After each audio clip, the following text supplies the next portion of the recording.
Lo que quiero comentarle hoy día es los resultados de una encuesta que nosotros hemos estado haciendo en el núcleo Milenio 2 años ya, y cómo los elementos que hemos ido rescatando se relacionan con algunas medidas de bienestar, lo que hemos llamado bienestar físico y psicológico de los y las estudiantes que han participado.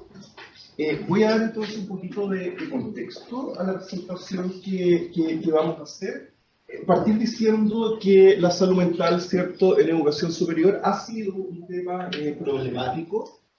Los estudiantes, las estudiantes de educación superior tienden a reportar un mayor riesgo de una salud mental empeorada, incluso previo, ¿cierto?, a la pandemia, y con la pandemia esto ha tendido a incrementarse aún más. Por ejemplo, un estudio realizado por el Núcleo Milenio que nos acompaña esta mañana muestra ahí los aumentos en términos de estrés, de ansiedad, de depresión, de insomnio y también de riesgo suicida en estudiantes, ¿cierto?, universitarios de una universidad en Santiago particularmente. Y obviamente en este contexto, todos nosotros, nosotras que trabajamos en instituciones de educación superior, nos hacemos la pregunta, ¿cierto?, de qué podemos hacer desde las instituciones de educación superior para mejorar la salud mental de los estudiantes, este problema que ha emergido con tanta fuerza en el último tiempo. Y una de las respuestas, ¿cierto?, más tradicionales y muy importante, por cierto, es mejorar los servicios de apoyo psicológico y ayudar a los estudiantes a controlar más efectivamente los elementos relacionados con estrés, con depresión, con ansiedad, etc. ¿Okay? Sin embargo, al mismo tiempo que estos elementos son muy importantes y son claves, ¿cierto?, en la atención de nuestros estudiantes, también hay una literatura emergente, ¿cierto?, que ha tratado de discernir o de identificar qué elementos de la así llamada experiencia estudiantil en educación superior pueden ayudar a aportar, ¿cierto?, a mejorar o a socavar la salud mental de los estudiantes. Y para comentar un poquito qué entendemos por este tema de experiencia estudiantil, acá traté de armar un pequeño modelo de la experiencia estudiantil que nosotros hemos estado trabajando en el Núcleo Milenio y que de alguna manera se operacionaliza también en la encuesta Voces que hemos estado aplicando. Como ustedes ven, lo que nosotros ponemos acá es los estudiantes al centro, ¿cierto? Estudiantes que tienen una historia, que vienen con una cierta formación, con unos hábitos, con más o menos capacidades académicas, que tienen una forma de aprendizaje, ¿cierto? Tienen mayor o menor capacidad de autorregulación, tienen ellos mismos y ellas mismas un cierto nivel de bienestar físico, psicológico, etc.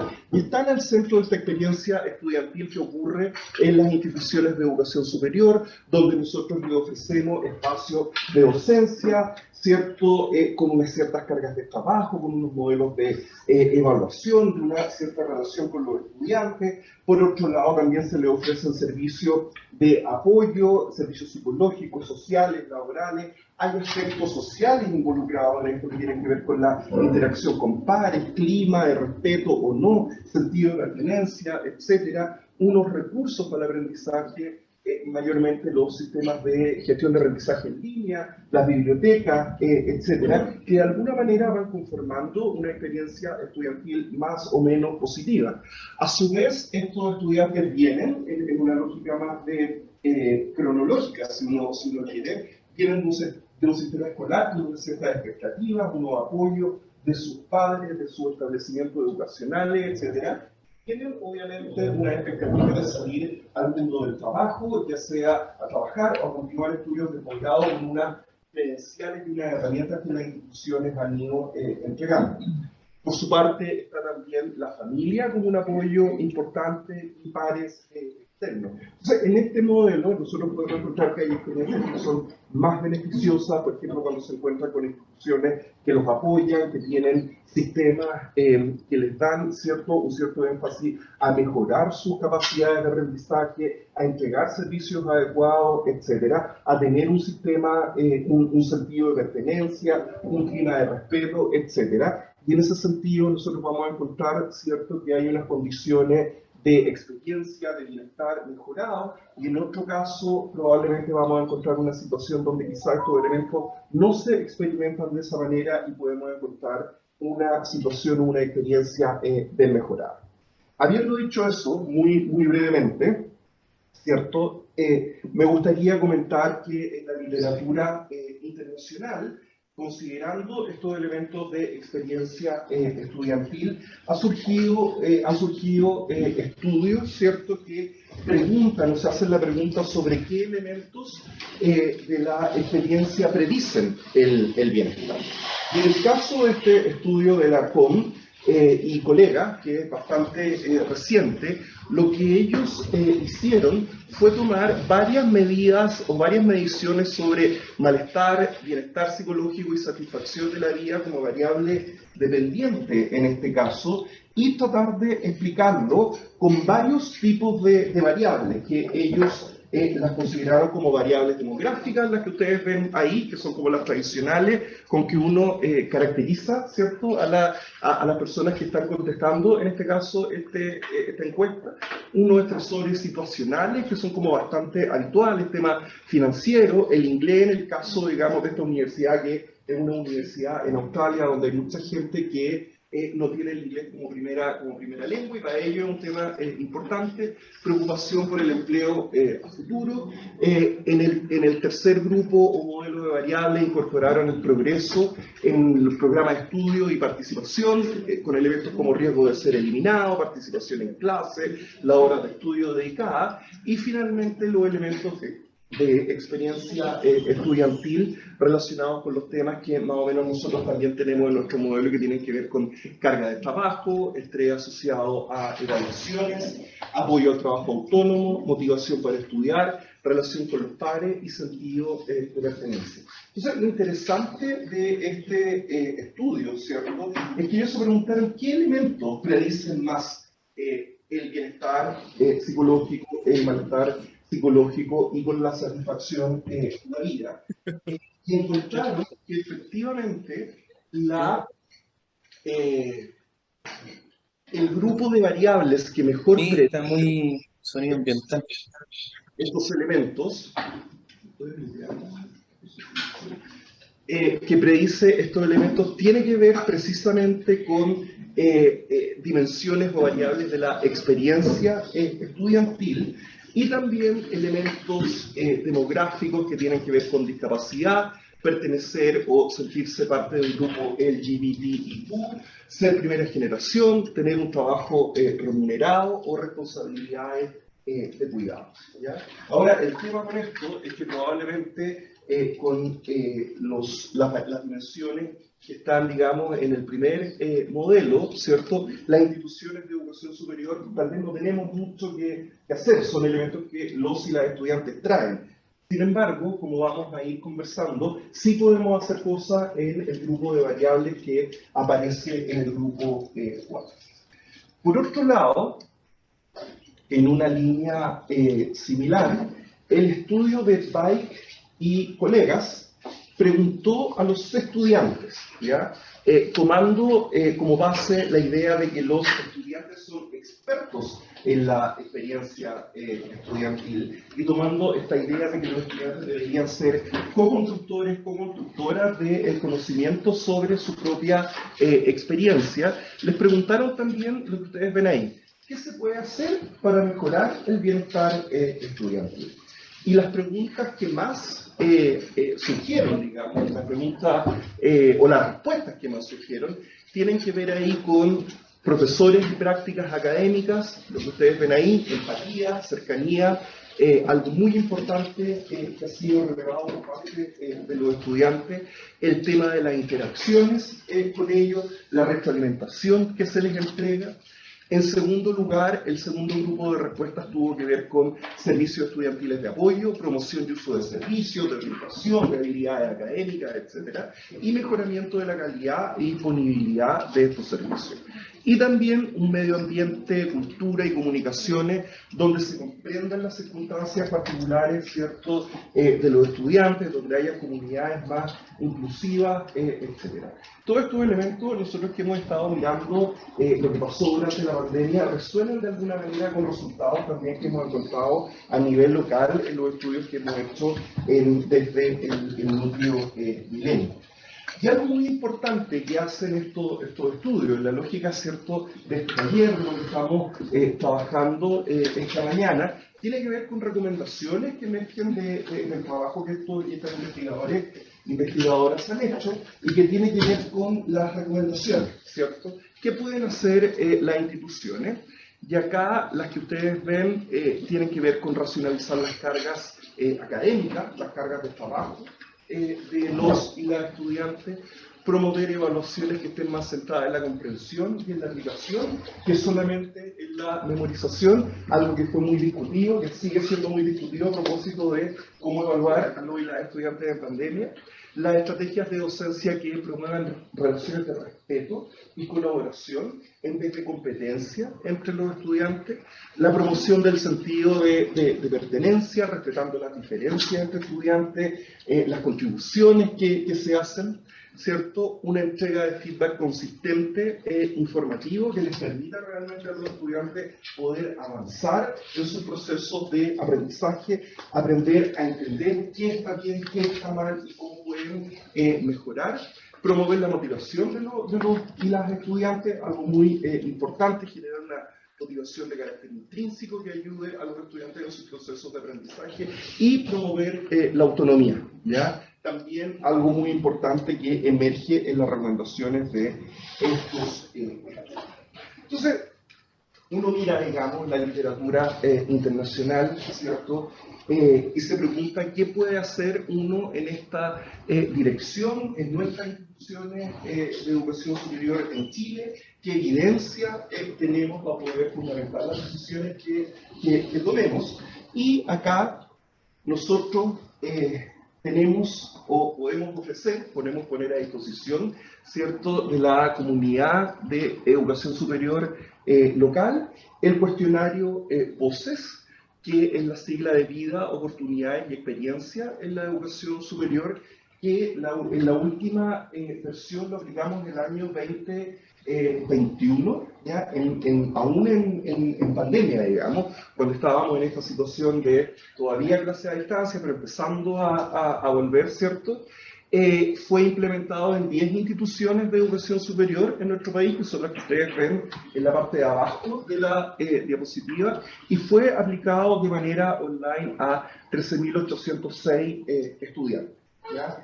Y ahí entonces hay una encuesta que evalúa varias de las variables, dimensiones que yo mencioné y que es lo que vamos a hacer ahora, dando algunas señales sobre qué elementos en nuestro contexto local predicen el bienestar, en nuestro caso físico y psicológico, como lo hemos conceptualizado, y en un momento les voy a conversar un poquito de eso. Esta encuesta tiene varios módulos, ¿ya? Que siguen o operacionalizan de alguna manera, ¿cierto?, el modelo de experiencia estudiantil que yo les mostré unas diapositivas atrás.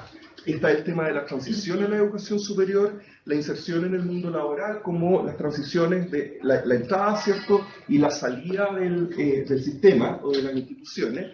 Tiene elementos que tienen que ver con lo que nosotros le ofrecemos a los estudiantes en términos de docencia, currículum, recursos para el aprendizaje, aspectos sociales, servicios de apoyo institucional, pero también elementos que los estudiantes responden basados en cómo ellas aprenden, las dificultades que han tenido en su experiencia, el bienestar físico y psicológico que experimentan y también consumo de sustancias. Acá es importante mencionar que en el trabajo que nosotros hemos realizado en estos años con las instituciones que participan con nosotros, comentar que los módulos de bienestar físico y psicológico y consumo de sustancias fueron una necesidad que surgió desde las instituciones.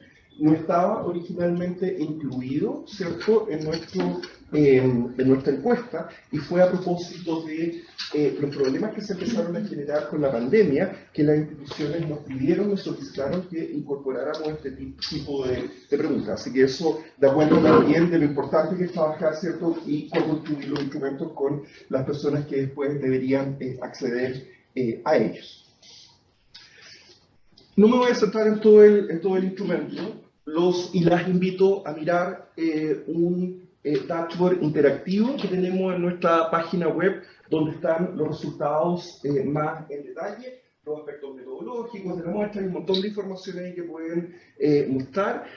Nosotros le entregamos uno de estos a cada una de las instituciones participantes, pero hay uno que está agregado, digamos, que es público y que ustedes pueden mirarlo. También, si les interesan los detalles más técnicos de la validación de la escala, etcétera, también en la página del Núcleo Milenio tenemos un estudio bien detallado y bien largo con toda la validación que se hizo del instrumento. Pero volviendo a lo que nos convoca, digamos, esta mañana, lo que me gustaría como traer a la vista o mostrarles a ustedes es que cuando los estudiantes se les preguntaron estas dimensiones de bienestar físico y psicológico, y se les preguntó si habían empeorado, si se han mantenido o se han mejorado, en todas las dimensiones hubo una mayoría de estudiantes que respondieron, cierto, que estos elementos habían empeorado, siendo las horas de sueño y la sensación de cansancio las que más los y las estudiantes reportaron como empeorando, ¿ya? Entonces, esto genera preguntas, ¿cierto?, sobre qué uno debería mirar o qué variables afectan o predicen, ¿cierto?, que estos elementos estén empeorando, ¿ya? En una situación, o lo que muestra los resultados de una situación bastante preocupante, ¿ya? Entonces, ¿qué lo explica dentro de las dimensiones y variables que nosotros tenemos en nuestro estudio? Y acá brevemente comentarles que dentro de lo que nosotros trabajamos, tenemos una serie de variables que consideramos variables independientes en nuestro estudio, que son las clásicas variables demográficas, variables que le llamamos de medio ambiente de aprendizaje y docencia, que son las que ustedes ven ahí, variables de aprendizaje, que tienen que ver con cómo los estudiantes reportan que aprenden, variables que tienen que ver con docencia y currículum, relacionadas con evaluación, con la relación con los profesores, entre otras, y variables relacionadas con aspectos sociales, ¿ya? Que tienen que ver tanto con apoyo de las familias como lo que pasa al interior de las instituciones. Y nuestra pregunta era, ¿cuáles de estas variables, cierto, predicen o explican más las que nosotros pusimos como elementos de bienestar físico y psicológico? Y acá comentar que, a diferencia del estudio que yo les mostré al principio, nosotros no habíamos incorporado algún tipo de instrumento más estandarizado como los que ellos habían utilizado, pero sí teníamos estos ítems, ¿cierto?, relacionados con actividad física, hábitos alimenticios, salud mental, salud física, horas de sueño, estado anímico y sensación de cansancio. Y como eran varios ítems, tratamos de reducir, ¿ya? Y quisimos ver si efectivamente esto correspondía a algún factor que estuviera subyacente a ello. Hicimos un análisis de correlaciones, que ustedes ven ahí, las correlaciones más altas, más o menos están vinculadas a en primer lugar, las que están en rojo a temas de salud física, ¿cierto? Y las que están en azul a temas de salud mental, estado anímico y también horas de sueño y sensación de cansancio. Hipotetizamos, ¿cierto?, que los ítems salud mental, horas de sueño, estado anímico y sensación de cansancio podrían estar asociadas a un factor que le pusimos bienestar psicológico autorreportado, y ahí obviamente hay una debilidad que tal vez las horas de sueño y sensación de cansancio uno podría pensar que quizás no están tan relacionados con eso, pero pusimos en ese factor, y actividad física, salud física y hábitos alimenticios como el bienestar físico autorreportado. Hicimos un análisis factorial, voy a avanzar rápido esto para no ladearlos con la parte más técnica, pero ustedes ven ahí las cargas factoriales, donde efectivamente aparecen, ¿cierto?, estos dos factores. y el gráfico de factor en el espacio rotado da cuenta, ¿cierto?, de los dos que emergen, ¿ya? Entonces, reducimos nuestros ítems para poder ver, para poder usarlos como variables dependientes y ver cuáles son las variables que influyen o que los explican. Y en primer lugar, ¿cierto?, corrimos esta regresión jerárquica múltiple, donde en cada uno de los modelos uno va agregando los modelos anteriores. Por ejemplo, en el modelo 1 solo pusimos como variables independientes las variables demográficas, en el segundo agregamos las de medio ambiente, aprendizaje y docencia, en el tercero agregamos las de aprendizaje, en el cuarto las de docencia y currículum, y en el quinto las de aspectos sociales, que son las que ustedes ven acá, ¿ya? Para que se hagan más o menos una idea de los grupos de variables que íbamos incorporando en cada uno de los modelos. Y acá lo que es interesante de decir es que el mayor cambio en el R cuadrado, o sea, lo que explica, digamos, nuestra variable dependiente, en este caso, bienestar psicológico autorreportado, es el modelo 2, ¿cierto?, que tiene que ver con el grupo de variables de medio ambiente, aprendizaje y docencia. Vamos a volver a eso en un momento, y obviamente lo que más explica es el modelo más agregado, que está en un 27,8% de la explicación de la variable. Y en segundo lugar, con resultados menores, ¿cierto?, el bienestar físico autorreportado, donde también se produce el mayor cambio en el modelo 1 al modelo 2, pero en este caso se explica mucho menos de la variable. ¿Okay? Entonces, teniendo esos elementos, uno se va a ver todas las variables, y acá es importante mencionar que no están todas de la lista que pusimos al principio, sino aquellas que eran significativas o que de alguna manera nos era importante echarle una mirada, ¿ya? Entonces, si ustedes ven en ambos modelos, lo que más explica, ¿cierto?, el bienestar psicológico o el bienestar físico, tiene que ver con la carga de trabajo, ¿ya? O sea, los estudiantes a mayor carga de trabajo, menor bienestar, a mayor carga de trabajo percibida, obviamente, y voy a hacer una reflexión sobre esto en un momento, a mayor carga de trabajo, ¿cierto?, menor bienestar psicológico y menor bienestar físico. Pero también ustedes ven que hay una serie de otras variables que tal vez explican menos, pero que son también significativas. Y acá lo que quisimos hacer es agrupar un poquito este tipo de variables para poder ver cuáles son los espacios donde uno de una u otra manera puede trabajar desde lo que nosotros podemos hacer en nuestra institución. En primer lugar, si ustedes ven las variables, los constructos que están en verde, tiene que ver con los aspectos sociales en la parte de abajo, ¿cierto? Tiene que ver con apoyo familiar, con colaboración entre estudiantes, con la pertenencia a la institución, pero también en términos del bienestar psicológico, pertenecer a grupos LGBTIQ, ¿ya? Entonces, ahí hay un elemento que tiene que ver con esta dimensión que es importante tener a la vista, ¿ya? Luego, en este color entre como medio café y naranja que tenemos acá, hay varios elementos que tienen que ver con lo que hacen los y las profesores, ¿ya? La carga de trabajo, la interacción con docente y la empatía y igualdad, algo muy importante que ha salido no solo en esto, sino también en estudios más de carácter cualitativo que hemos hecho particularmente con profesores. El tema de la evaluación, ¿ya? La claridad en los criterios de evaluación, el tema de la evaluación con énfasis en memorización, que no sea de esa manera. Y más en este color como entre azul y celeste que tenemos acá, aspectos que tienen que ver con, con cómo los estudiantes aprenden, ¿ya? Donde el aprendizaje organizado y estratégico, que tiene que ver con cómo los estudiantes organizan su tiempo, etcétera, aparece de manera importante, y también algunos elementos de autorregulación.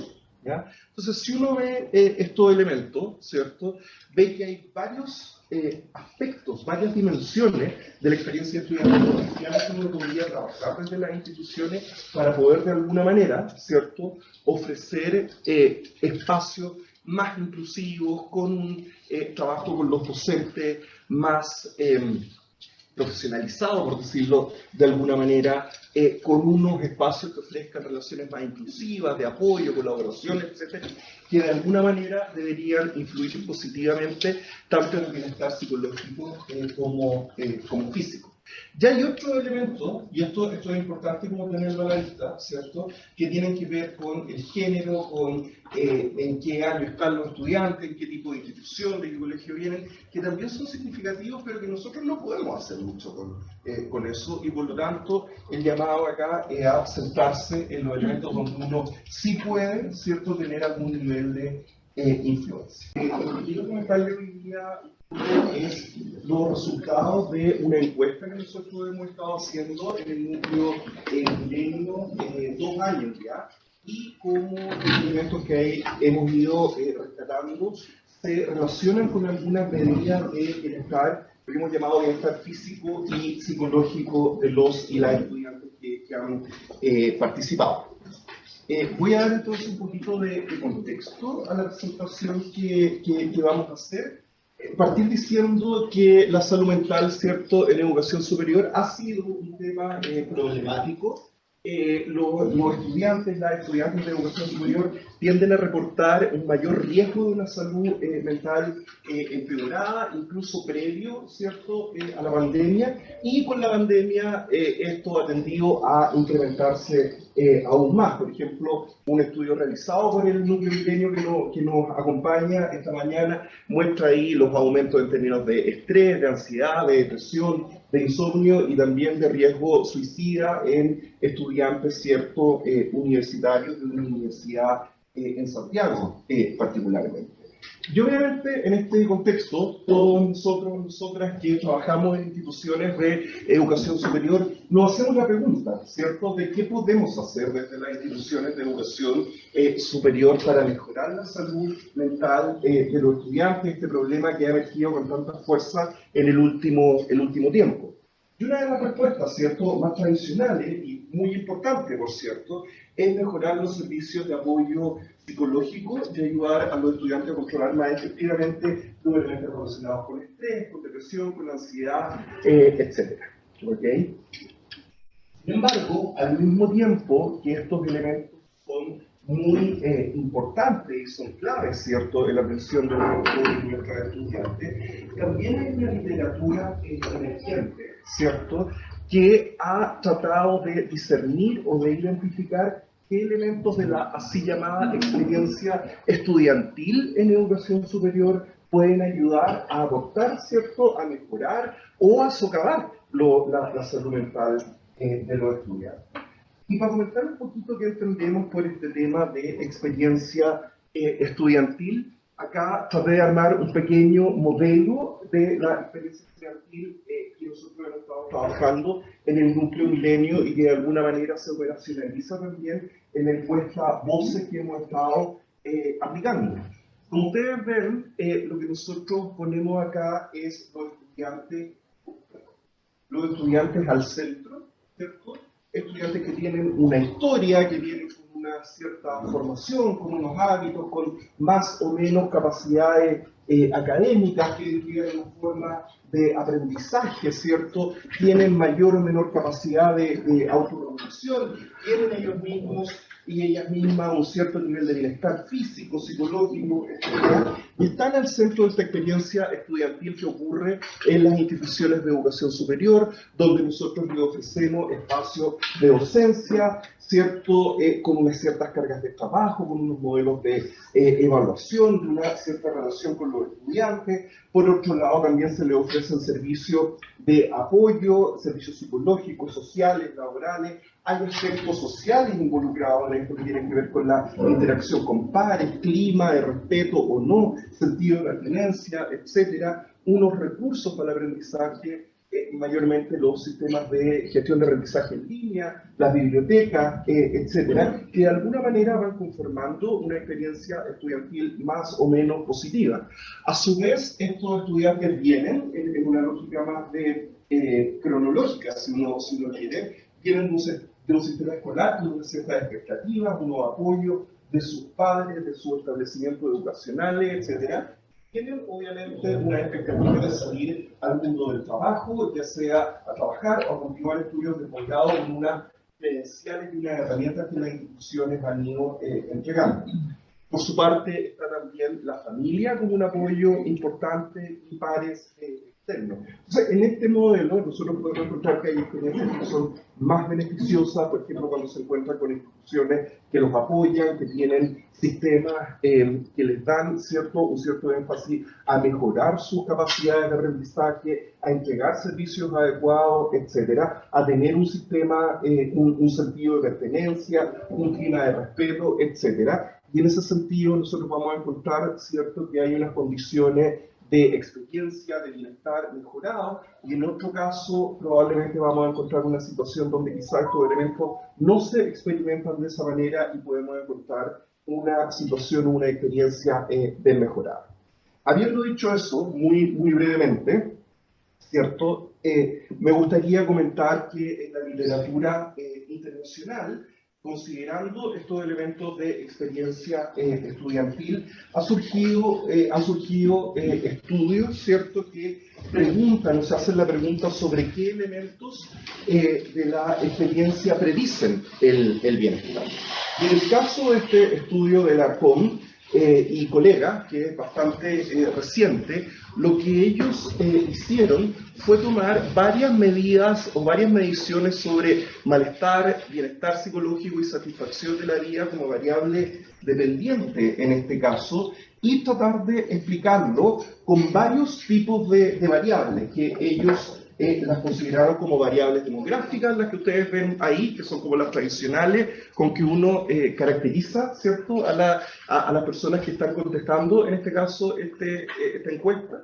Unos estresores situacionales, que son como bastante habituales, tema financiero, el inglés en el caso, digamos, de esta universidad, que es una universidad en Australia, donde hay mucha gente que no tiene el inglés como primera lengua, y para ello es un tema importante. Preocupación por el empleo a futuro. En el tercer grupo o modelo de variables incorporaron el progreso en el programa de estudio y participación, con elementos como riesgo de ser eliminado, participación en clase, las horas de estudio dedicadas, y finalmente los elementos de experiencia estudiantil relacionados con los temas que más o menos nosotros también tenemos en nuestro modelo, que tienen que ver con carga de trabajo, estrés asociado a evaluaciones, apoyo al trabajo autónomo, motivación para estudiar, relación con los pares y sentido de pertenencia.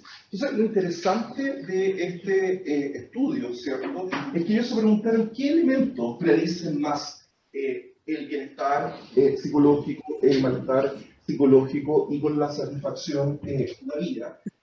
Y encontraron que efectivamente el grupo de variables que mejor Sí, está muy sonido ambiental. estos elementos,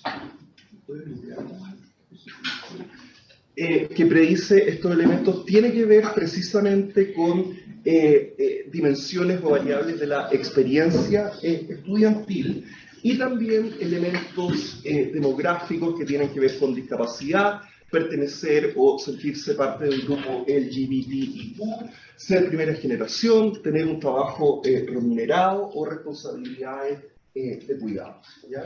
Ahora, el tema con esto es que probablemente con las dimensiones que están, digamos, en el primer modelo, ¿cierto?, las instituciones de educación superior tal vez no tenemos mucho que hacer, son elementos que los y las estudiantes traen. Sin embargo, como vamos a ir conversando, sí podemos hacer cosas en el grupo de variables que aparece en el grupo 4.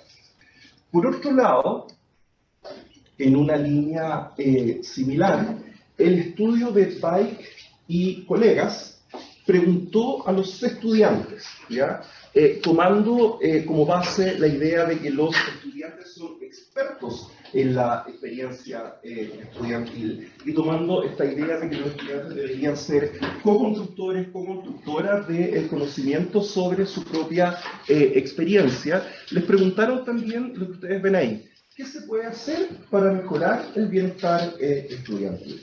Y las preguntas que más surgieron, digamos, las preguntas o las respuestas que más surgieron, tienen que ver ahí con Profesores y prácticas académicas, lo que ustedes ven ahí, empatía, cercanía, algo muy importante que ha sido relevado por parte de los estudiantes, el tema de las interacciones con ellos, la retroalimentación que se les entrega.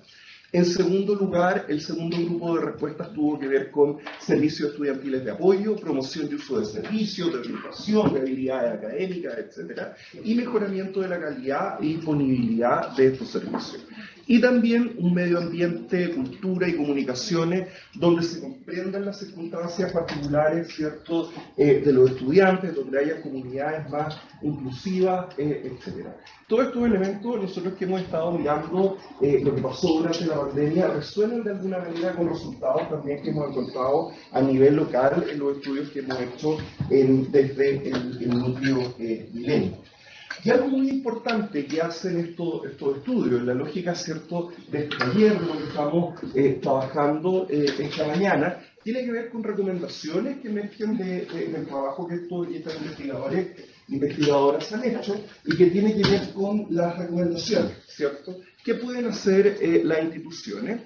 Y acá las que ustedes ven tienen que ver con racionalizar las cargas académicas, las cargas de trabajo, de los y las estudiantes, promover evaluaciones que estén más centradas en la comprensión y en la aplicación que solamente en la memorización, algo que fue muy discutido, que sigue siendo muy discutido a propósito de cómo evaluar a los y las estudiantes en pandemia.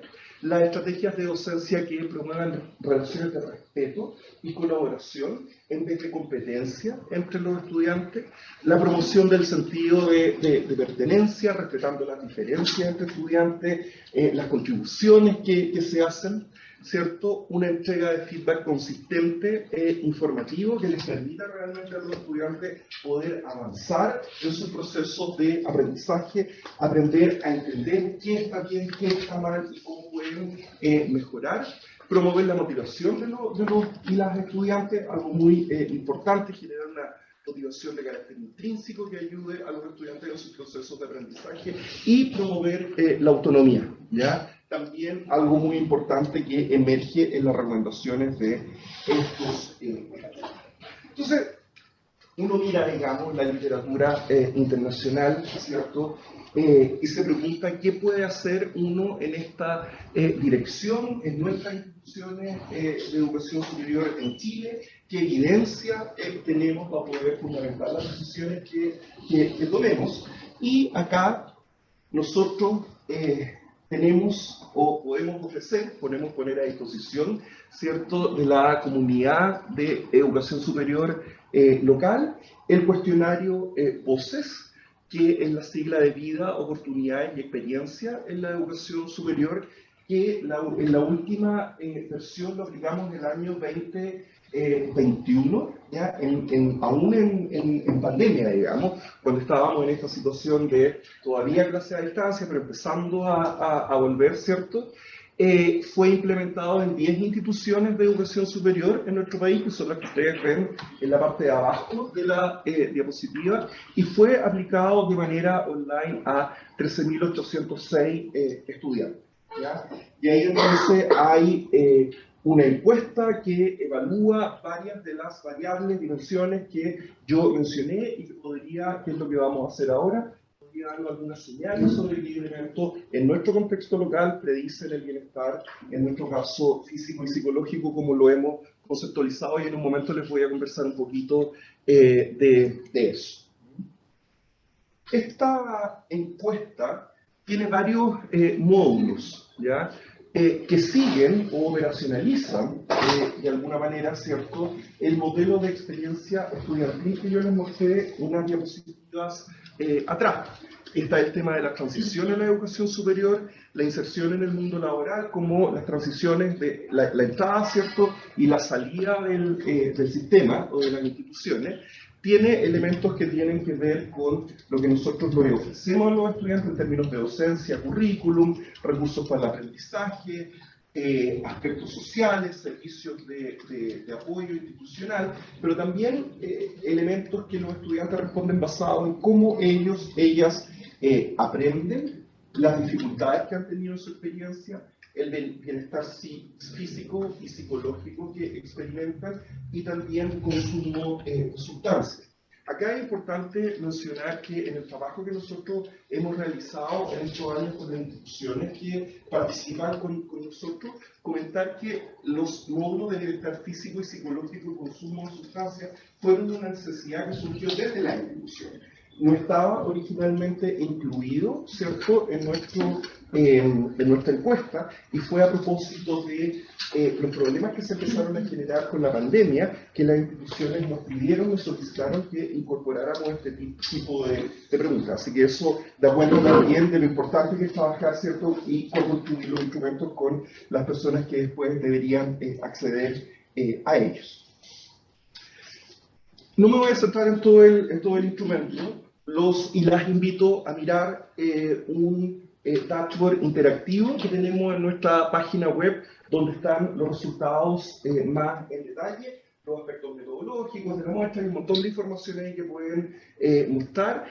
Nosotros le entregamos uno de estos a cada una de las instituciones participantes, pero hay uno que está agregado, digamos, que es público y que ustedes pueden mirarlo. También, si les interesan los detalles más técnicos de la validación de la escala, etcétera, también en la página del Núcleo Milenio tenemos un estudio bien detallado y bien largo con toda la validación que se hizo del instrumento. Pero volviendo a lo que nos convoca, digamos, esta mañana, lo que me gustaría como traer a la vista o mostrarles a ustedes es que cuando los estudiantes se les preguntaron estas dimensiones de bienestar físico y psicológico, y se les preguntó si habían empeorado, si se han mantenido o se han mejorado, en todas las dimensiones hubo una mayoría de estudiantes que respondieron, cierto, que estos elementos habían empeorado, siendo las horas de sueño y la sensación de cansancio las que más los y las estudiantes reportaron como empeorando, ¿ya? Entonces, esto genera preguntas, ¿cierto?, sobre qué uno debería mirar o qué variables afectan o predicen, ¿cierto?, que estos elementos estén empeorando, ¿ya?, en una situación, o lo que muestra los resultados de una situación bastante preocupante, ¿ya? Entonces, ¿qué lo explica dentro de las dimensiones y variables que nosotros tenemos en nuestro estudio? Y acá brevemente comentarles que dentro de lo que nosotros trabajamos, tenemos una serie de variables que consideramos variables independientes en nuestro estudio, que son las clásicas variables demográficas, variables que le llamamos de medio ambiente de aprendizaje y docencia, que son las que ustedes ven ahí, variables de aprendizaje, que tienen que ver con cómo los estudiantes reportan que aprenden, variables que tienen que ver con docencia y currículum, relacionadas con evaluación, con la relación con los profesores, entre otras, y variables relacionadas con aspectos sociales, ¿ya?, que tienen que ver tanto con apoyo de las familias como lo que pasa al interior de las instituciones. Y nuestra pregunta era, ¿cuáles de estas variables, cierto, predicen o explican más las que nosotros pusimos como elementos de bienestar físico y psicológico? Y acá comentar que, a diferencia del estudio que yo les mostré al principio, nosotros no habíamos incorporado algún tipo de instrumento más estandarizado como los que ellos habían utilizado, pero sí teníamos estos ítems, ¿cierto?, relacionados con actividad física, hábitos alimenticios, salud mental, salud física, horas de sueño, estado anímico y sensación de cansancio. Y como eran varios ítems, tratamos de reducir, ¿ya?, y quisimos ver si efectivamente esto correspondía a algún factor que estuviera subyacente a ello. Hicimos un análisis de correlaciones, que ustedes ven ahí, las correlaciones más altas más o menos están vinculadas a en primer lugar, las que están en rojo a temas de salud física, ¿cierto? Y las que están en azul a temas de salud mental, estado anímico y también horas de sueño y sensación de cansancio. Hipotetizamos, ¿cierto?, que los ítems salud mental, horas de sueño, estado anímico y sensación de cansancio podrían estar asociadas a un factor que le pusimos bienestar psicológico autorreportado, y ahí obviamente hay una debilidad que tal vez las horas de sueño y sensación de cansancio uno podría pensar que quizás no están tan relacionados con eso, pero pusimos en ese factor, y actividad física, salud física y hábitos alimenticios, como el bienestar físico autorreportado. Hicimos un análisis factorial, voy a pasar rápido esto para no latearlos con la parte más técnica, pero ustedes ven ahí las cargas factoriales, donde efectivamente aparecen, ¿cierto?, estos dos factores, y el gráfico del factor en el espacio rotado da cuenta, ¿cierto?, de los dos que emergen, ¿ya? Entonces, reducimos nuestros ítems para poder ver, para poder usarlos como variables dependientes y ver cuáles son las variables que influyen o que los explican.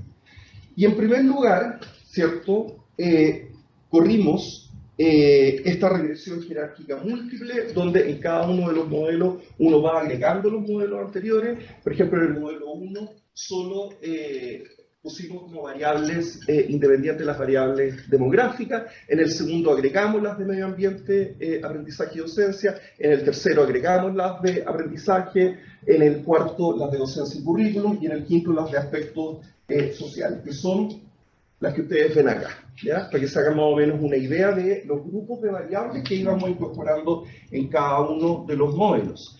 Y acá lo que es interesante de decir es que el mayor cambio en el R cuadrado, o sea, lo que explica, digamos, nuestra variable dependiente, en este caso, bienestar psicológico autorreportado, es el modelo 2, ¿cierto?, que tiene que ver con el grupo de variables de medio ambiente, de aprendizaje y docencia. Vamos a volver a eso en un momento, y obviamente lo que más explica es el modelo más agregado, que está en un 27,8% de la explicación de la variable. Y en segundo lugar, con resultados menores, ¿cierto?, el bienestar físico autorreportado, donde también se produce el mayor cambio en el modelo 1 al modelo 2, pero en este caso se explica mucho menos de la varianza. ¿Okay? Entonces, teniendo esos elementos, uno se va a ver todas las variables, y acá es importante mencionar que no están todas de la lista que pusimos al principio, sino aquellas que eran significativas o que de alguna manera nos era importante echarle una mirada, ¿ya? Entonces, si ustedes ven en ambos modelos, lo que más explica, ¿cierto?, el bienestar psicológico o el bienestar físico, tiene que ver con la carga de trabajo, ¿ya? O sea, los estudiantes a mayor carga de trabajo, menor bienestar, a mayor carga de trabajo percibida, obviamente, y voy a hacer una reflexión sobre esto en un momento, a mayor carga de trabajo, ¿cierto?, menor bienestar psicológico y menor bienestar físico. Pero también ustedes ven que hay una serie de otras variables que tal vez explican menos, pero que son también significativas. Y acá lo que quisimos hacer es agrupar un poquito este tipo de variables para poder ver cuáles son los espacios donde uno de una u otra manera puede trabajar desde lo que nosotros podemos hacer en nuestra institución.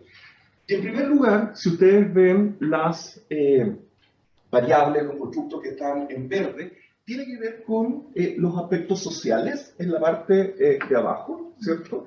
Tiene que ver con apoyo familiar, con colaboración entre estudiantes, con la pertenencia a la institución, pero también en términos del bienestar psicológico, pertenecer a grupos LGBTIQ, ¿ya? Entonces, ahí hay un elemento que tiene que ver con esta dimensión que es importante tener a la vista, ¿ya?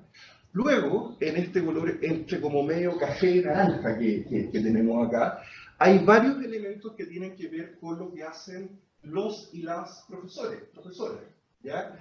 La carga de trabajo, la interacción con docente y la empatía y huertazo, algo muy importante que ha salido no solo en esto, sino también en estudios más de carácter cualitativo que hemos hecho particularmente con profesores. El tema de la evaluación, ¿ya? La claridad en los criterios de evaluación, el tema de la evaluación con énfasis en memorización, que no sea de esa manera.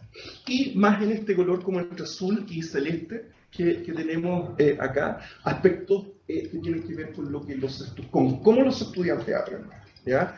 Donde el aprendizaje organizado y estratégico, que tiene que ver con cómo los estudiantes organizan su tiempo, etcétera, aparece de manera importante, y también algunos elementos de autorregulación, ¿ya? Entonces, si uno ve estos elementos, ¿cierto? Ve que hay varios aspectos, varias dimensiones de la experiencia estudiantil. Efectivamente, uno podría trabajar desde las instituciones para poder, de alguna manera, ¿cierto?, ofrecer espacios más inclusivos, con un trabajo con los docentes más profesionalizado, por decirlo de alguna manera, con unos espacios que ofrezcan relaciones más inclusivas, de apoyo, colaboración, etcétera, que de alguna manera deberían influir positivamente tanto en el bienestar psicológico como físico.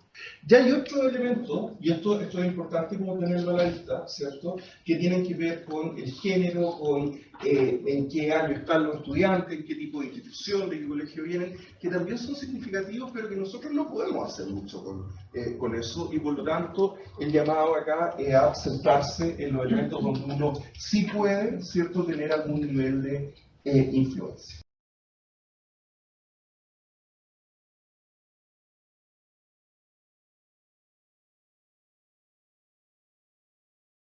Los presentó, ellos tienen una encuesta que su foco es en experiencia estudiantil y agregaron preguntas de salud mental. En nuestro caso es al revés, nosotros tenemos una encuesta que es de salud mental y tenemos en realidad una pregunta que tiene que ver con carga académica, pero especialmente para esta presentación de hoy día, estos nuevecitos.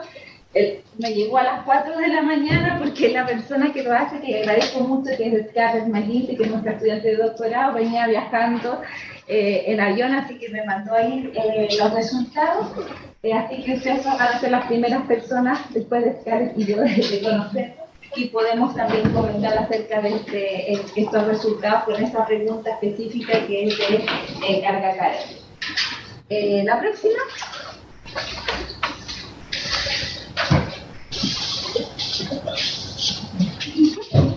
Sí. Y esto ya fue dicho por Carlos, ¿cierto? ¿Por qué tendríamos que invertir en jóvenes universitarios? Vamos a agregar algunos elementos específicamente en el tema de salud mental. El 75% de los problemas de salud mental empiezan antes de los 24 años. ¿Ya? Pero aquí hay que hacer la salvedad que el 50% empiezan antes de los 15. Entonces, si quisiéramos prevenir problemas de salud mental, ¿en qué etapa deberíamos intervenir? ¿En qué curso más o menos? Séptimo básico. Jardín infantil. Mamá está embarazada. Bueno, mientras más precoz, obviamente, ayuda a intervenir y uno va viendo otros factores, pero como el pic de los problemas parte de los 15 años, sobre todo depresión y ansiedad, ¿ya? Pero efectivamente cuando nosotros hemos ido a colegio y decimos, vamos a hacer aquí una intervención a primero medio para prevenir la depresión y el riesgo suicida, nos dicen, pero aquí nosotros en cuarto básico tenemos niños que han intentado suicidarse, ¿ya? Grave, o sea, uno no se imagina que en ese grupo etario uno podría encontrar estos problemas, pero están existiendo. Entonces, estamos llegando un poco tardío en la universidad, cuando ya llegan, pisan la universidad, ya han tenido historias de tener diagnósticos, problemas, trastornos y tratamientos, ¿ya? Así que no es solo la universidad. Pero esto es bien paradójico porque un factor protector para la salud mental es tener un mejor nivel educacional. Entonces, personas que tienen un posgrado, bueno, con todos los títulos que nos dieron a nosotros, deberíamos estar súper protegidos de salud mental, ya. Pero las personas que han tenido mayor educación están más protegidos en su salud mental que personas que no. Y ahí eso uno lo ve en la población en general. Pero mientras se está estudiando, se está en mayor riesgo. Entonces es bien paradójico, porque en realidad estás estudiando, te va a proteger a futuro, cuando seas profesional, cuando egreses, pero en el momento estás en más riesgo que otras personas de tu misma edad que no están estudiando. Y esto además tiene efectos a largo plazo. O sea, alguien que tiene problemas de salud mental efectivamente va a tener dificultades también en su desempeño más a largo plazo. Ya no es el 100% de las personas que tienen problemas de salud mental. Ya ahí vamos a ver quiénes son también los grupos más prioritarios. menor rendimiento académico, mayor deserción, que son indicadores que también en los centros de educación superior les importa. Y lo otro es que si actuamos más precozmente vamos a poder tener mejores resultados. La próxima. Ya. Entonces, en este momento nosotros tenemos una alta matrícula en la educación superior, ¿ya? Y es una aspiración de las familias entrar a la universidad y entrar a centros de formación técnica, institutos profesionales. Hay un gran porcentaje de estudiantes que son la primera generación que está asistiendo a las universidades. O sea, su familia, nadie más había ido y por lo tanto se ponen muchas expectativas y también hay muchos desafíos para las personas que son la primera generación en estudios de educación superior. Ha habido un interés de esta temática en la agenda pública y esto se ha visibilizado por parte de los estudiantes. También hay distintas organizaciones que están tomando esta temática. En la pandemia por COVID-19 efectivamente tuvo un impacto en la salud mental de estudiantes y veníamos también con el tema del estallido social. Hay muchos estudiantes que terminaron como abruptamente su cuarto, su tercero medio y después vino la pandemia y entonces tuvieron harto periodo en el cual estuvieron sometidos a distintos estresores y también a disminución de sus oportunidades para desplegar habilidades sociales, interactuar con otros, resolver conflictos de manera colaborativa. Y hay nuevos temas que efectivamente también están teniendo un impacto, las redes sociales, por ejemplo, tienen un impacto, las dificultades económicas, las crisis climáticas, los conflictos bélicos también tienen un impacto en general en la sociedad y particularmente en la población de jóvenes. La próxima. Nosotros estamos desarrollando una iniciativa que es el Autónomos Juntos, que participan 5 universidades en Chile. Nosotros desde el núcleo Milenio somos 4 universidades. La Universidad de Chile, la Universidad de los Andes, la Universidad de Talca, la Universidad Austral de Chile y además en esta iniciativa nos acompaña la Universidad de Virginia. Esta iniciativa forma parte de una iniciativa más amplia que es de la Organización Mundial de la Salud, que es coordinada por la Universidad de Harvard y en la que participan un poquito más de 15 países han participado más de 7.000 estudiantes en la etapa que se llama encuesta inicial. Este estudio es longitudinal, por lo tanto hay una encuesta inicial que se va repitiendo, que se hace en primer año y que se va repitiendo a lo largo de toda la carrera, o sea 4 o 5 años, y que tiene distintos elementos. En realidad es muy completa y por lo mismo también es muy larga, pero hay elementos para evaluar sintomatología, también experiencias adversas, estudios de tratamiento, barreras para acceder al tratamiento. Y bueno, la pregunta que nosotros agregamos a esta encuesta fue la de carga académica que ya les mencioné. Entonces es una sola pregunta que la persona dice cómo considera que es su carga académica, muy baja, adecuada, alta, muy alta. Esas son las dos. La próxima.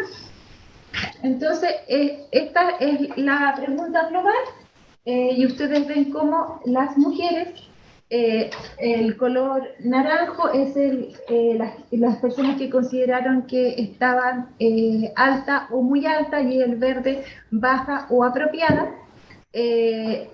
Las personas que consideraron que era muy alta es más alto el porcentaje, esto es segundo y tercero, porque esto es en el seguimiento, segundo y tercero de universidades.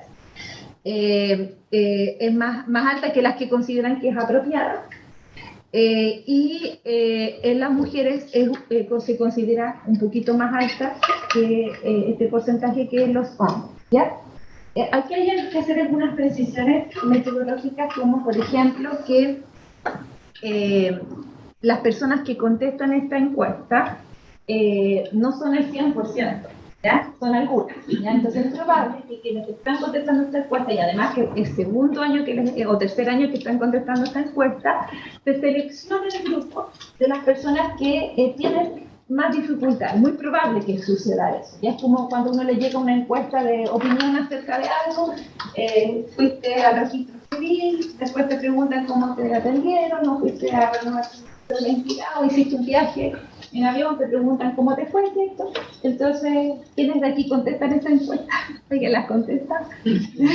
Claro, Los que no les gustó, los que quieren reclamar, es mi oportunidad de reclamar, ¿cierto? O si uno quisiera felicitar a alguien, lo que es menos de la veces, pero es poco probable que tengan una tasa muy alta de respuesta con todo lo que uno tiene que hacer. Y si yo les digo, estudiantes de la universidad, dentro de todos los que tienes que hacer, dentro de las miles de otras encuestas que te llegan, contesta la mía que dura 45 minutos, solo para que sepamos cómo tú estás y a contribuir a la investigación en la encuesta mental de la universidad. Es poco probable que el 100% lo haga. Entonces nosotros tenemos tasas de respuesta de un 30% aproximadamente, y después en el seguimiento también ha sido como de un 30-40% de ese 30%. Entonces, esto no es el reflejo de toda la universidad, pero sí es probable, digamos, que hay un grupo que al menos sí considera que es alta. ¿Y lo otro para qué? ¿Ya? Porque si yo digo, ya voy a reclamar, entonces voy a decir que es muy alta para ver si me bajan la carga, si él considera que va a tener esto un impacto de ese tipo, tal vez podrían poner, ¿ya? Pero haciendo esas precisiones, que no muestran lo que dicen. Igual a mí me gustaría entrevistar a esos que dicen que la encuentran baja o muy baja, ¿ya? ¿Quiénes son esas personas que puede ser, efectivamente, como están en segundo o en tercero, que tomaron menos ramos por alguna razón, ¿ya? Pero también pudiera ser que personas teniendo el mismo nivel de crédito lo consideraran más bajo. ¿Ya? Otros factores que podrían influir también son lo que ya mencionaba Constanza, que tienen que ver con agregar otras cargas, que por ejemplo, si tú estás a cargo de cuidado de personas, niños, niñas o personas mayores, si además tienes que trabajar, ¿ya? O si es que tu distancia desde donde tú vives hasta donde estudias te implica tener altas horas de traslado, pudiera ser que entonces también esto te influya en la percepción que tienes de la carga académica. La próxima. Y aquí vimos, porque algo que nos ha resultado significativo es la educación de los padres como proxy de nivel socioeconómico. Ya nosotros no tenemos una medida óptima para medir nivel socioeconómico, como saber, por ejemplo, cuál es el ingreso familiar y dividirlo por el número de las personas que están en ese grupo. ¿Ustedes tienen alguna medida de nivel socioeconómico? No, solo autorreportado. Ya. Podría ser autorreportado, que a veces ese autorreportado como donde tú te ubicas dentro de una escalera, por ejemplo, podría ser dentro de la sociedad. También podría ser el colegio de origen, que también en nuestro país a veces es bastante como indicador del nivel socioeconómico, ¿ya? Pero lo que tenemos en este momento es el nivel educacional de los padres, y ahí entonces vemos cómo se distribuye bastante homogéneamente la percepción de carga académica en esto. Y no es así para depresión, para ansiedad, para riesgo suicida, para alcohol y drogas, donde hay diferencias, ¿ya? En depresión, ansiedad y riesgo suicida, quienes sus padres tienen menor educación, y por lo tanto son estas que hablamos, las personas que tienen teniendo por primera vez a la educación superior, o sea, son de primera generación, tienen mayor riesgo, depresión, ansiedad y riesgo suicida. Y algo que hemos encontrado diferente es el tema de alcohol y sustancias, donde quienes tienen un nivel socioeconómico medio y alto, o sea, con este proxy, tienen más riesgo, probablemente por mayor acceso, ¿ya? La próxima. Ya. Y hay un cuestionario que nosotros aplicamos, porque lo que pasa es que esta encuesta en la que estamos participando tiene ciertos análisis que no nos permiten tener rápidamente los resultados, por lo tanto decidimos agregar un cuestionario de sintomatología depresiva que es muy utilizado mundialmente, pero además en Chile, que nos permite entonces compararnos con otros estudios. Por ejemplo, un estudio que se está llevando a cabo en Chile, el termómetro de la salud mental, otros el termómetro social, que ocupan este instrumento, y entonces también podemos compararnos con población de otros grupos etarios. Entonces el PHQ-9 tiene 9 preguntas solamente, no hay que pagar por usar el instrumento, pero si lo usan es importante que usen una versión que esté validada para Chile, porque mucha gente usa la versión preliminar. Pero hay una para Chile que la validó el grupo del doctor Tomás Valer. Y hay una para adolescentes que se validó en una investigación en la que yo trabajo, la autora principal es Francesca Borghera.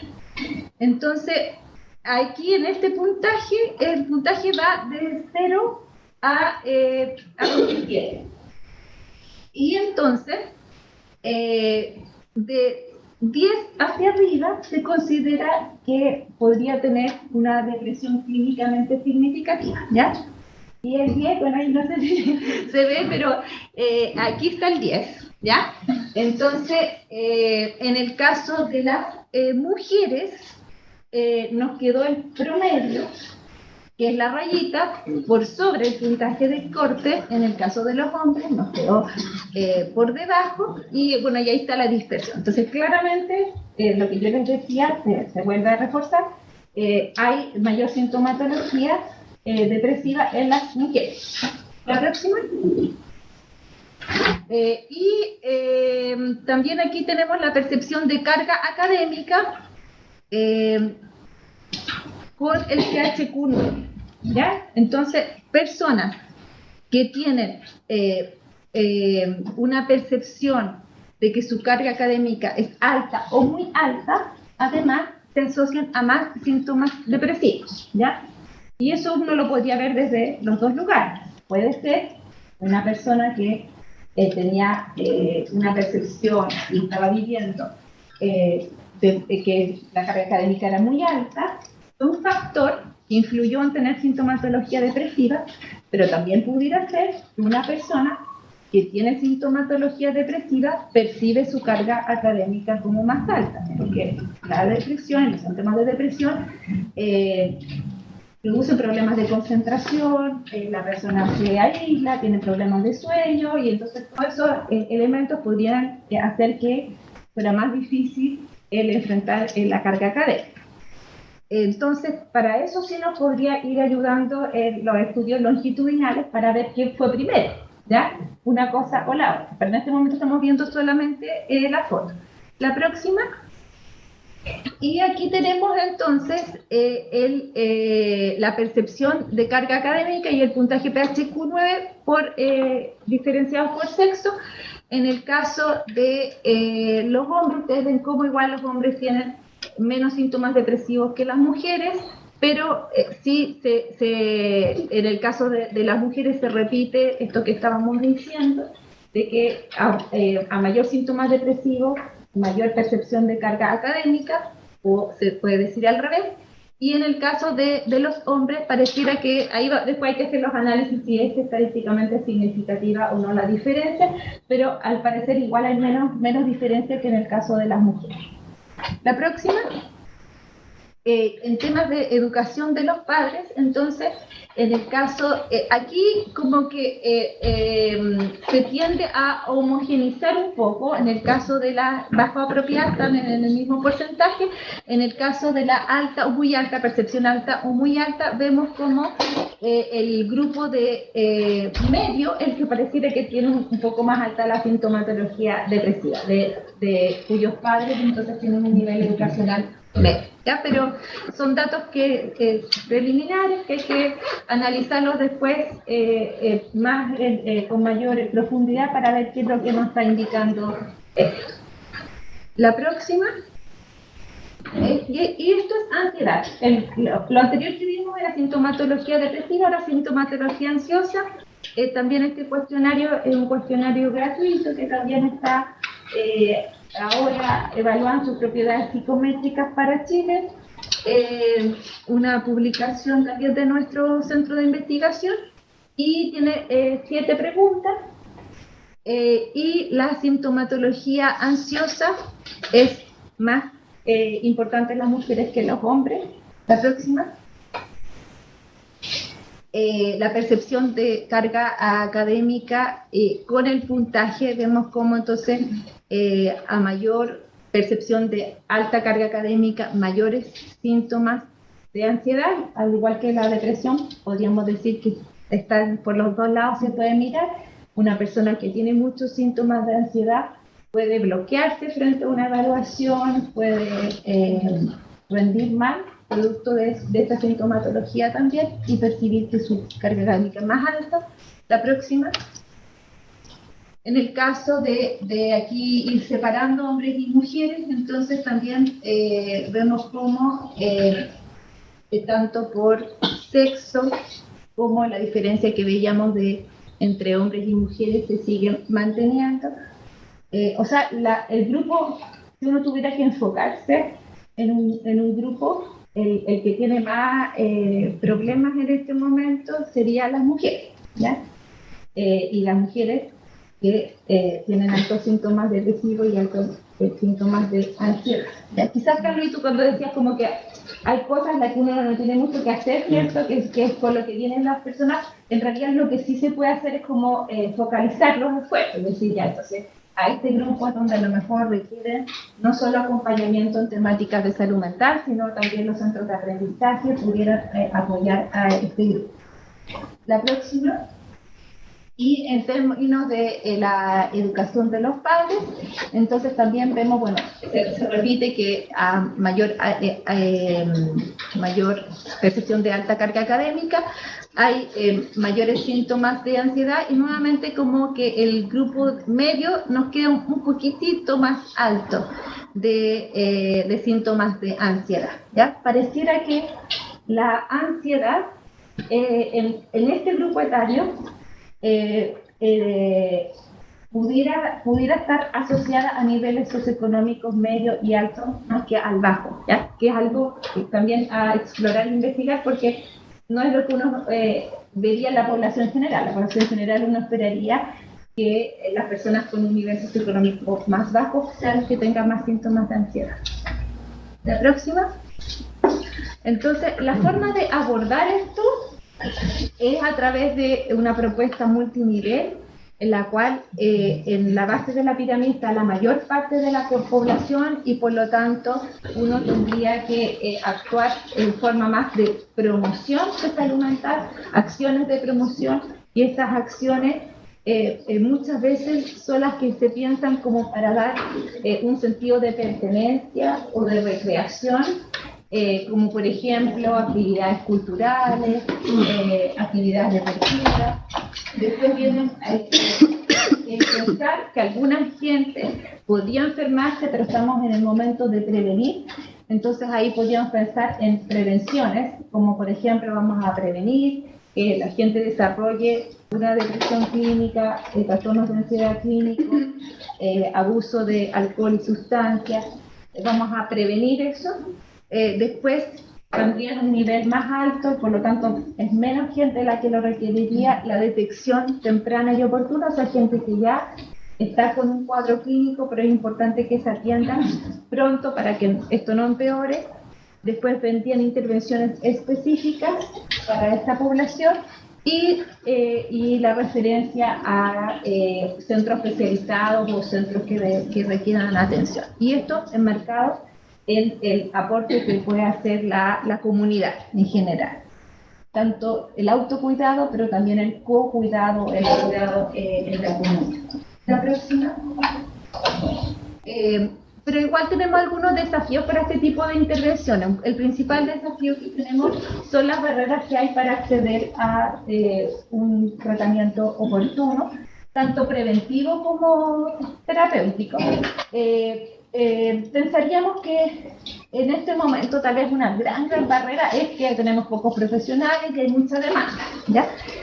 Pero aún así, una de las barreras más altas que tenemos en este momento igual es el que pensé que no era necesario consultar, creí que me las podía arreglar por mí misma, ¿ya? Y la segunda es no sabía dónde consultar, ¿ya? Esas son las dos barreras más altas de nuestro estudio también e internacionalmente, que son barreras más bien actitudinales, ¿ya? Y lo hemos comprobado porque nosotros tenemos jóvenes en riesgo suicida que los llamamos, los contactamos, o sea, aparece esta alarma en la encuesta y nosotros tenemos un plazo breve para hacer el contacto, y si estuvieran en tratamiento, obviamente vamos a favorecer que sigan en su tratamiento, insistir en eso, pero si no están en tratamiento, les damos las alternativas para que busquen ayuda en distintos lugares, ¿ya? Dependiendo, por ejemplo, si es que su previsión es ISAPRE, FONASA, si además se acompaña de síntomas depresivos, que debiera ser atendido mediante el GIES, si es que es de región, de Santiago, donde está inscrito, bueno, una serie de factores para favorecer esa búsqueda de ayuda, ¿ya? Y a los 2 meses nos llamamos por teléfono o hacemos el contacto y hemos encontrado una gran proporción de estas personas que hicimos todo este trabajo y que no están en tratamiento, ¿ya? Y no están en tratamiento porque no lo consideraron necesario, ¿ya? No, a veces porque, bueno, intenté pedir la hora y que estoy en lista de espera también, pero en realidad una mayor proporción es porque al final dijeron no, es que no tenía tiempo, o sea, si yo te digo no tengo tiempo es porque no lo encuentro tan importante, ¿ya? Después, efectivamente hay una inequidad de acceso también, o sea, si tú tienes un sistema privado o puedes pagar una consulta privada, vas a tener mayor acceso que en el sistema público, pero en este momento, aún en el sistema privado, hay dificultad para el acceso. Todavía hay problemas de estigma también, ya eso hemos avanzado mucho y en estudios cualitativos, porque bueno, les comenté que participamos de esta investigación que tiene una encuesta, pero además nosotros hemos agregado estudios cualitativos para comprender mejor la situación, y en estudios cualitativos nos dicen, claro, los abuelos les transmiten estos mensajes como que antes uno se le arreglaba esto de otra manera, ¿cierto? Que no tenía que ir a un psicólogo o un psiquiatra, que yo sí que me tocó una vía más sufrida, ustedes lo tienen todo, y que cómo vas a ir al psicólogo, qué problema tienes tú.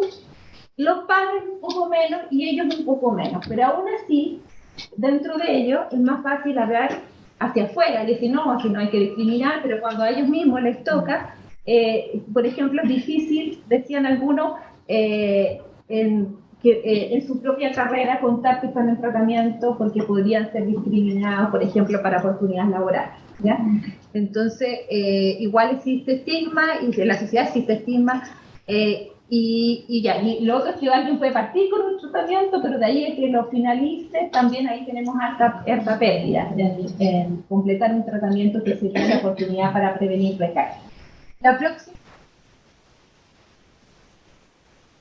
Hay 3 iniciativas que yo conozco y después ustedes me pueden complementar si es que conocen otras, en las que se está trabajando colaborativamente. Una es la Red de Salud Digital de las Universidades del Estado, que participan 12 universidades, que partió en diciembre del 2021 y tiene una duración de 3 años. En esta red de salud digital hay un componente de salud digital, salud mental digital, y que va a haber entonces una plataforma con herramientas psicoeducativas disponibles para toda la población, y va a haber una parte como intranet para estudiantes de estas universidades del Estado, pero la idea es contribuir también más globalmente a la educación superior en este aspecto. Después hay una comisión que se estableció, se olvidó también la fecha, en 2022, el 25 de agosto de 2022, la Comisión de Convivencia Universitaria de Salud Mental del CRUNCH, que están participando, hay 13 universidades, y también hay una iniciativa que es del Departamento de Salud Mental del Ministerio de Salud, junto con el Ministerio de Educación, las divisiones correspondientes, para elaborar una guía de prevención en salud mental y la conducta suicida.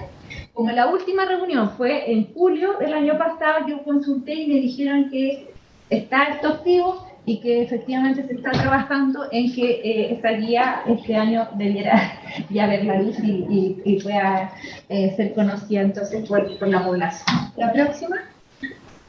Nosotros tenemos una aplicación en el Núcleo Milenio para teléfonos móviles que está disponible, gratuita, fue hecha con un fondo especial que era salud mental en pandemia, se llama Cuida tu Ánimo. Está basada en la evidencia, pero no está, esta en particular no tenemos evidencia de eficacia, es lo que estamos haciendo ahora. Y ha sido hecha en codiseño con jóvenes, ¿ya? Entonces tiene también los elementos que ellos nos propusieron para prevenir la depresión y el riesgo suicidio. La próxima, y bueno, alguna reflexión y conclusiones. Es importante entonces que sepamos más de este tema, no necesariamente, y ahí lo podemos discutir en algún momento, que todos nos pongamos a hacer encuesta, porque ya sabemos muchas cosas, o sea, no debiera ser tan diferente en algunos aspectos, quizás, como ustedes dijeron, vienen de distintas regiones, hay particularidades en algunas regiones que sería importante considerarlas, o en algún tipo de población, pero hay cosas que ya sabemos. Las intervenciones digitales son una oportunidad que creo que debemos aprovechar, la cercanía que tienen los jóvenes para utilizarlas, y es la forma de difundir masivamente también ciertas acciones. Participar con ellos, porque uno desde el mundo adulto puede encontrar que es genial lo que estamos haciendo, pero ellos lo encuentran lo más fome o que no les sirve. Entonces por eso es que es importante hacer codiseño. Las instituciones de educación superior no deberían hacerse cargo de los tratamientos, así que aquí el sector salud que tenemos que también reforzar. O sea, si tenemos a ver, te lo iba a decir exactamente, porque hay otra encuesta que nosotros decidimos aplicar, que no es de investigación, sino que dentro de cuando los jóvenes tienen que completar la encuesta como de caracterización social, incluimos ciertas preguntas y nos apareció que en el caso de los hombres, 1 de cada 4 tiene depresión o ansiedad probablemente, ¿ya? Síntomas, digamos, de ahí hay que ver si es que eso es clínicamente relevante, pero por lo menos uno debería tomar alguna acción preventiva para que esto no empeore, y en el caso de las mujeres es 40%, o sea, es muy, muy alto. Entonces, si nosotros dijéramos, bueno, ese 40% de mujeres que requieren esto es 83% de participación, o sea que probablemente sí es mucho más representativo que en nuestra otra encuesta, que ha participado un 30% en promedio. Si dijéramos, esta es la población que tenemos que ayudar en temas eficaces de salud mental, entonces no podemos, ¿no? Aunque hiciéramos grupo, aunque hiciéramos muchas cosas, no podemos acceder. Entonces, por lo tanto, sí, salud tiene que aquí tener una respuesta. La próxima, y va a depender de los recursos, obviamente. Nosotros en la Universidad de Chile tenemos distintas facultades, hay una facultad que es pequeña, pero que tiene mucha plata, y entonces esta es la que tiene muchos psicólogos y tiene un psiquiatra, ¿ya? Versus otras que no tienen ni psicólogo, ni uno, ¿ya? Entonces, hay también una diferencia al interior de una misma universidad. Me imagino que esta diferencia se puede multiplicar por las distintas instituciones de educación superior y las regiones. Lo otro es que, aunque ahora estamos hablando y con el foco en estudiantes, también esto está dentro de una comunidad. Entonces, cuando hemos planteado este tema, las personas, los funcionarios, las funcionarias y nosotros, también necesitamos cuidar nuestra salud mental, los académicos, las académicas. Entonces, uno debiera también pensarlo más sistémicamente y pensar qué cosas pueden favorecer a toda la comunidad para una mejor salud mental. Y para eso planificar qué recursos se necesitan. La próxima. Y nuestro Núcleo Milenio, ya les conté que son 4 universidades, ahí están los investigadores principales. Les invitamos a que nos sigan en nuestras redes sociales, visiten nuestra página.